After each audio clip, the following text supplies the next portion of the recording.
So a few days ago, Annie Costable and Rachel Demita posted her interview with Annie Costable. And if you guys don't know, Annie Costable is a journalist for Front Office Sports. When she was working for the Chicago Sun-Times, I think. I think it was that. But basically, her and Alexa Philippou were seen as like the Woj of the WNBA. In fact, it was actually her and then Alexa Philippou kind of became the Woj of the WNBA. But she was seen as one of the more respected WNBA journalists because she actually wrote about basketball. She wrote about basketball. Like, that was the craziest thing, is that, like, she actually wrote about basketball. And, like, you know, she didn't just hate every single thing about the Chicago Sky other than Angel Reese, like Angel Reese fans wanted. The Angel Reese fans just hated her. Let's be real. The Angel Reese fans just hated her. And that's not uncommon. That's not uncommon. Like, even if you could even be pro Angel Reese, like, I would consider myself pro Angel Reese. I think she's a fantastic player. I've been blocked by her on Twitter. Don't even know when it was. I don't even know when that could have happened. I might have been blocked when I post. I'm pretty sure it was when I made my big long tweet and I said Angel Reese is bad at layups, and I probably got blocked by a damn bot. But at the end of the day, it's a bit of a weird situation. But during this interview, it's an hour long. I advise you guys to watch that, so I'm not gonna show any of it here. But Rachel Demita brings up a point where she asks, are the owners worried that this is just a bubble? And basically, Annie says the reason why the league ownership is so hesitant to meet the players' demands is because it might be a bubble. It is. They're the ones. If it is a bubble, they are the ones taking 100% of the risk. The player is getting 30% gross revenue, works, and all of this stuff. By the way, them being able to get all of this, all the extra money, everything, is purely because of what they have. They've earned the leverage that they can get all these extra stuff. But getting all the perks to raise the operating costs and tripling a gross revenue percentage and working off gross revenue for bonuses, then it becomes very, very risky for the owners. It becomes really, really risky for the owners.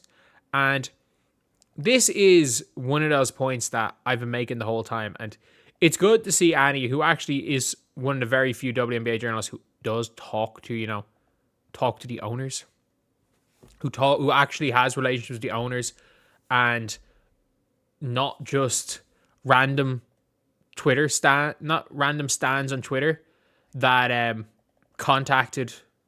probably contacted publications and said, I'll write for you for free. And they were like, oh, we don't actually want to pay a WNBA writer. So yeah, you'll do that. And then it's like, oh, you know what? We have a little bit of money for WNBA. So, we already have this person we have for free. So let's just give them a job. Let's just employ them, which is how a lot of them got their jobs in the media. Let's be completely honest. It is how a lot of them ended up getting and keeping their jobs. That being said,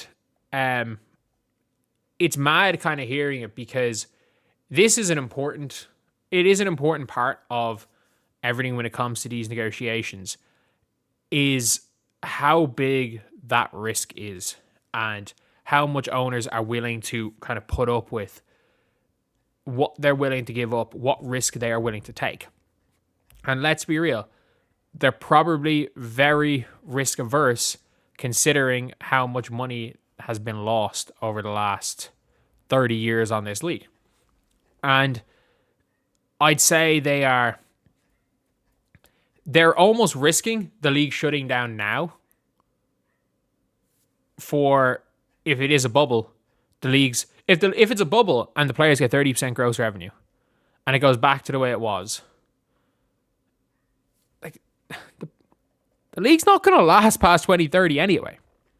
If it is a bubble, the league is not going to last past 2030. And that pretty much is one of those things. pretty much is one of those things where, like, it could genuinely be a disaster, even bigger than them not signing the CBA right now and the league ending now. For them, anyway. Because if they do that, then they've lost millions and millions of more dollars on top of the money that and they're still going to be in the same outcome of the league folding. Like, if this is a bubble, there is an inevitability that the league is folding. Regardless of whether the CBA gets passed, the CBA doesn't, the league will fold if it's a bubble. Actually, if this current CBA passes, I think they'll be okay. The league will be okay if it's not a bubble. If it is a bubble and the current CBA doesn't pass and they demand it at 30%, the league ends either way. The league ends because the players are refusing to budge, or the league ends because the league budges, gives the players what they want, and that puts them in a position where long term there's a 0% chance they make money. So I just think it's a weird scenario all around. And it's a tough one because if this isn't a bubble and things keep growing and Caitlin stays as popular as she is and other teams become more popular and Paige gets back to actually being able to draw viewership, Angel Reese, who can draw viewership, plus keeps playing at an all-W level and lasts a full season. All of this. There are so many things where you're like, if everything goes well, the 30% gross revenue is completely justifiable for the players. And I actually don't think the players asking for 30% is bad. I don't think they'll get it. I think it's very different from me saying that it's it's unreasonable. I don't think what the players are asking for is unreasonable, but I also don't think the owners not wanting to give it to them is unreasonable either. I don't think it either is unreasonable. I think the players absolutely are well within their rights to ask for what they're asking for, and the owners are well within their rights to say no.